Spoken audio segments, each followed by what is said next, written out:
কি ঘাড় ব্যথা করছে। এই বাবু, কোথায় আছি আমরা? বাড়ির বিছানা কোথায় আমার? Good morning miss Ruchiri. কেন ভুলে গেলে নাকি কালকে? হ্যাঁ, হানিমুন 2.0 তাজ হোটেল বুক করলাম, কালকে বেশি খাওয়া হয়েছে নাকি ভুলে গেছো?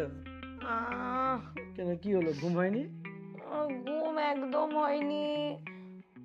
আমি তো এটাই বলছিলাম, তার জন্য তো ঘুমটা ভেঙে গেল। আমার বাড়ির বালিশটা কোথায়?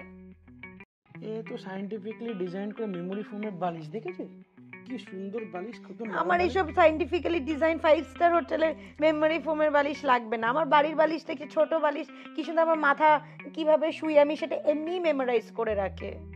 শোনো, এটা 5 স্টার হোটেলে তো পাবে না, শোনো তুমি, তার জন্য তো বুক করলাম একটা ভালো একটা এক্সপেরিয়েন্স হোল্ড করার জন্য। এই গাবা নরম, এক্সট্রা নরম বালিশে শুয়ে আমার ঘাড় ব্যথা হয়ে গেছে, মনে হচ্ছে মাথাটাই ঘুরে গেল পুরো।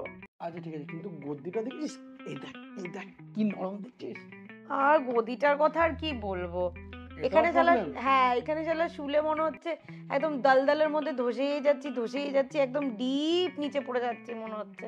এর থেকে তো আমার বাড়ির ওই তোষকটাই ভালো, যেটা মানে হাড্ডি মজবুত করা তোষক।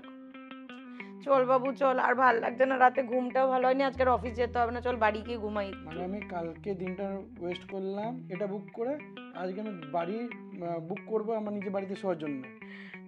চল বাড়ি থেকে একটু ভালো ঘুম দিয়ে, আর ভাল লাগছে না, আজকে আর অফিস যাবো না। বুঝে গেছি মাম্মা, তোমার জন্য 5 স্টার হোটেল না, তুমি ঘরেই চলো, তোমার ঘরেই তোমার 10 স্টার। চলো।